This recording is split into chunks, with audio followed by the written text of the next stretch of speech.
C'est maintenant l'heure de rejoindre notre collaborateur habituel, le journaliste sportif du quotidien, M. Dave Hensley. Salut Dave, ça va bien? Salut. On parle encore une fois de ce qui s'est passé dans le monde régional sportif. On commence avec les Sags, Dave? Bien, les Saguenayens, je pense que la fin de semaine est à l'image de la saison. Un manque de constance. Vendredi soir, une partie presque parfaite, 49 tirs contre le Drakkar, une victoire de 4-0. Puis dimanche, on jouait pas bien. Soudainement, ce qui devait arriver est arrivé. En troisième période, 3 buts rapides là, du Phoenix de Sherbrooke et puis les Saguenayens qui ont, on peut peut-être dire, échappé 2 points. Là. C'est souvent là, la même, après les matchs, là, les erreurs, le manque d'effort un petit peu. C'est vraiment, là, je pense, ce qui résume bien la première moitié de saison des Saguenayens, qui n'est pas décevante plus qu'il faut parce qu'ils sont à peu près à l'autre que bien des gens voyaient les Sags. Non? Effectivement, c'est une équipe qui est quand même jeune. C'est une équipe qui, je trouve que c'est une équipe ils travaillent honnête, c'est correct. C'est un processus, le hockey junior. C'est extrêmement serré présentement dans la Ligue de hockey junior majeur du Québec. On disait que l'année dernière, c'était peut-être une saison justement extraordinaire à ce niveau-là parce que c'était serré, mais cette année, c'est encore pire.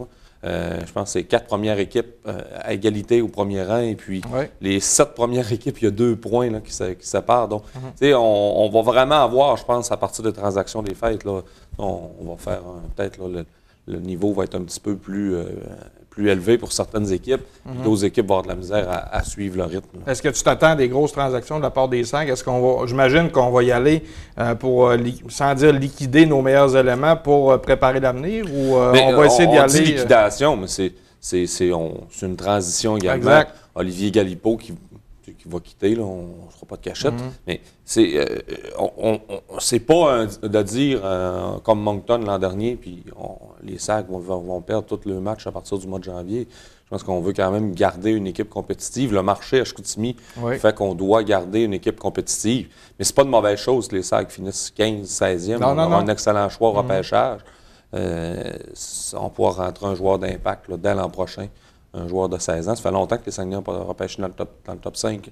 On le faisait rapidement là, la dernière fois. Et puis je pense que c'est Charles Hudon en 2011, là, ou si c'est pas avant. Peut-être même 2009. Là, donc ça fait quelques années que les Saguenayens n'ont pas eu un choix là, dans ce fameux top 5. Donc ça devient difficile d'essayer parce que faut que tu cours après ces fameux joueurs-là. Puis à un moment donné, ça coûte... Ça coûte cher sur le marché des transactions. Je pense que c'est plus profitable pour une organisation de finir une année peut-être plus difficile puis d'aller ramasser justement un joueur d'impact qui va passer 4 ou 5 ans avec ton équipe. Puis, autre Galipeau, est-ce que tu penses qu'il y a d'autres joueurs qui vont quitter ou on va focusser peut-être seulement sur ce joueur-là? Non, je pense que Galipeau, ça va être le joueur qui va être le plus en demande avec Samuel Girard qui est demeuré chez les professionnels tout un début de saison. Puis on s'en parlait dans les dernières semaines. Là, c'est le meneur des Saguenayens, puis je pense qu'il a prouvé sa valeur, puis il y aura des offres mirobolantes probablement là, pour ce joueur-là. Mais j'ai hâte de voir qu'est-ce qu'on va faire avec les 2 frères Climat. Kevin va très bien dans le top 12 des compteurs, là, mais de l'autre côté, Kelly, plus de difficultés. Est-ce que ça vient avec? Si on fait un échange, il faut échanger les deux ou on... Ils ont toujours joué ensemble. On verra, peut-être qu'ils seront séparés. Là. Est-ce qu'il y en a un qui va rester, un va partir, ou on va voir ce qui va se passer dans leur cas. Je pense qu'on va rentrer, Galipeau a 20 ans, donc on va rentrer à 20 ans, on va rentrer un joueur européen également. Je pense que les Saguenayens ça va ressembler quand même à une équipe compétitive qui manque peut-être un petit peu de punch. On perd beaucoup de matchs 3-2, 4-2 du côté des Saguenayens depuis le début de la saison. Ça pourrait être... La ligne n'est pas tellement loin, mais je pense que malgré tout, là, on est dans un processus de reconstruction, là, si on peut le dire comme ça, depuis le début de la saison. Puis je pense que c'est clair, même si on était 7e. Je pense que les gros ténors de l'équipe auraient été transigés de toute façon. On va continuer à parler des Sags, mais les Sags juniors 2A, je pense qu'ils étaient au tournoi Mario Tremblay ce week-end. Bien, c'est ce qu'on se disait un petit peu hors d'onde, le début du bal des tournois qui va s'échelonner jusqu'au mois d'avril. Donc, c'est les Saguenayens de Chicoutimi qui ont bien décollé là, régionalement, on pourrait dire, avec la victoire dans la catégorie 2A au tournoi Mario Tremblay, la 23e édition. Ça va vite quand même. 3 équipes sur 4 là, régionalement là, qui étaient en demi-finale. Les Saguenayens en demi-finale avaient battu les Éperviers, puis Jonquière, les Marquis ont perdu contre Bellechasse, qui étaient les champions en titre. Et puis finalement, les Saguenayens avaient perdu l'an dernier en demi-finale contre cette formation de Bellechasse. Et puis cette année, ont pris leur revanche. Donc, une belle victoire pour les Saguenayens. C'est toujours agréable, je crois, pour une équipe régionale de gagner un tournoi dans sa cour. Surtout un tournoi prestigieux comme le tournoi. Il est quand même couru, il y a quand même du monde qui vont voir ces matchs-là. Pour les Effectivement, jeunes, on a de très bonnes foules. J'ai vu quelques vidéos passer hier, puis il semblait avoir de très bonnes foules là, au centre Mario Tremblay puis à Saint-Bruno. Donc, c'est une bonne nouvelle, quand même, il faut le souligner. On a des équipes qui performent bien, quand même un tournoi provincial, c'est un niveau provincial. Donc, on se doit de le souligner. Donc, félicitations à l'équipe de Pierre-Luc Martin, qui est l'entraîneur-chef de cette équipe. Effectivement, que ça ne me rajeunira pas, mais c'était dans mes âges quand j'étais au hockey mineur. Dans le même groupe d'âge à Jonquière. Donc, on ne dira pas ton âge. Ça fait quelques années que j'ai cessé le hockey. Dave, on va parler des marquis maintenant qui sont à 1 point de Thetford Mines. Bien, une occasion ratée vendredi qui s'est transformée samedi encore contre Trois-Rivières. On nous semble à toutes les semaines de jouer contre Trois-Rivières. Mais une ligue à 6 équipes, c'est un peu ce que ça donne. Plus tard dans la saison, j'imagine que ce sera Sorel à toutes les fins de semaine. Là, ça sera, on le souhaite pas. Vendredi, les Marquis avaient l'occasion de rejoindre Thetford Mines au classement, en tête du classement. Et puis, se sont inclinés 2-1 en prolongation. Donc, pas 2-1, tu as 4-3 en prolongation. 4-3, ouais. J'ai le 2-1 facile là, ce matin. Ça fait aussi. C'est par un point, c'est correct. Puis, effectivement, donc, on se retrouvait à 3 points de Thetford Mines. Et puis, samedi, on l'a emporté. Mais les Marquis qui ont encore deux matchs en main là, sur la formation. Parce que Thetford avait perdu jeudi. Je pense qu'il jouait. Il avait perdu. Effectivement. Donc, une belle occasion de pouvoir aller chercher. Mais les Marquis, on le répète à chaque semaine, c'est pas mal tout le temps 1-2 victoires. Pas très souvent à domicile. Là, je pense qu'on a une défaite en prolongation devant nos partisans. Peut-être le seul bémol de ce match-là, c'est la foule. Peut-être 1100 personnes. Là, ça commence à être inquiétant. On a vu jeudi à Trois-Rivières, c'était le match à 5 $. Il y avait 700 personnes. Parce que là, du côté de la Ligue nord-américaine, il va devoir se passer quelque chose parce que là, on a 6 équipes. Et s'il y en avait 12, je te dirais, c'est pas trop pire, on en perdra une. Puis, ce ne serait pas la fin du monde, mais là, à 6, on ne pourra pas faire une ligue à 5 équipes l'an prochain. Là. Il y a sûrement seulement peut-être que Jonquière qui est en santé là-dedans, peut-être Sorel qui a des bonnes mais l'équilibre est fragile quand même. On le voit, là, on le sent. C'est des foules que ça fait plusieurs années qu'on n'a pas vu à Jonquière. Parce que la nouvelle ligue senior attire quand même un lot de curieux. Oui, absolument. Donc, on voit, c'est un peu inquiétant, qu'est-ce qu'on voit présentement. Il y a beaucoup de grogne qui se fait sentir également sur les réseaux sociaux là, par rapport à la nouvelle philosophie de la Ligue.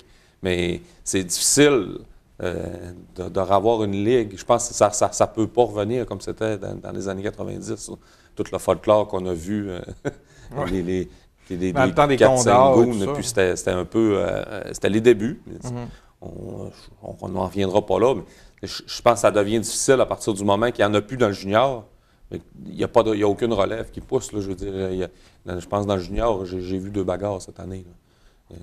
C'est pas dans les ligues de garage qu'on va apprendre à se battre, je pense. Effectivement, rendu à un certain âge, c'est peut-être plus le temps. Donc, ça devient difficile pour les équipes d'en recruter. Il y en a 5, 6, il y a 6 équipes. On se les échange un contre l'autre. Les Marquis qui ont échangé Poulain récemment à Saint-Georges. Et puis là, on en a récupéré un cette semaine. C'est beaucoup, c'est pas évident. Là, je pense, mais du côté des amateurs, je pense qu'il y a un changement de culture également à faire. Là.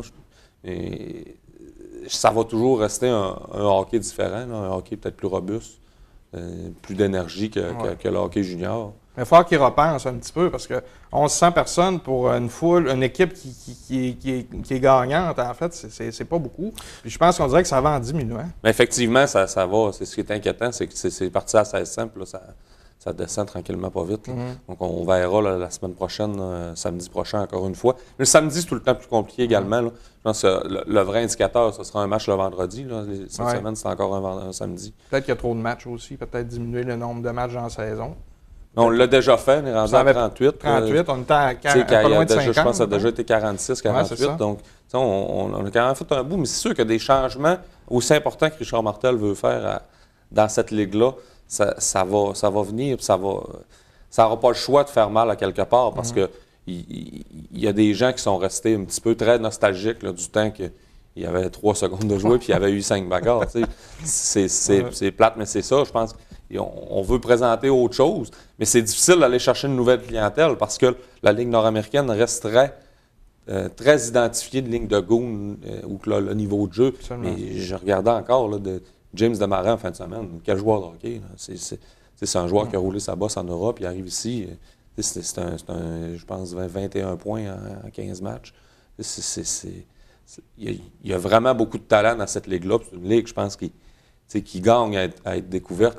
Le problème le plus probant que je vois, c'est les entraînements. Là. On le voit beaucoup le vendredi. Au niveau de l'exécution, les unités spéciales, c'est très difficile, même si les gars ont de l'expérience quand même. On pratique pendant 2 avantages numériques pour dire après ça, le match est commencé. Ouais, exact. Puis Dave, en terminant, on va 30 secondes parler des élites. Oui, bien les élites, 2 défaites, un petit peu dans un manque d'offensive du côté des Jonquiérois récemment, avec Charles Tremblay qui était avec les Saguenayens présentement. Va être là pour le Challenge Midget 3 qui débute mercredi. On se souviendra l'an dernier, les élites qui avaient atteint la finale. Il y a quand même un enjeu important à laisser passer pour le premier tour éliminatoire. Les 2 premiers matchs qui comptent également pour la saison régulière. Donc, on verra qu'est-ce que les élites. Mais je pense que c'est une formule qui est très intéressante. Puis l'an prochain, vous l'aviez dit, ce sera ici pour les 3 ou 4 années suivantes. Ouais. Donc, vraiment un tournoi qui sera surveillé cette semaine. Beaucoup de dépisteurs, beaucoup de joueurs qui se font épier par les équipes juniors. C'est le gros tournoi au Québec pour justement, c'est une vitrine pour ces joueurs Midget 3. Merci beaucoup, Dave. Toujours intéressant. On se voit la semaine prochaine pour la dernière avant les fêtes. Parfait, merci. Merci, Dave.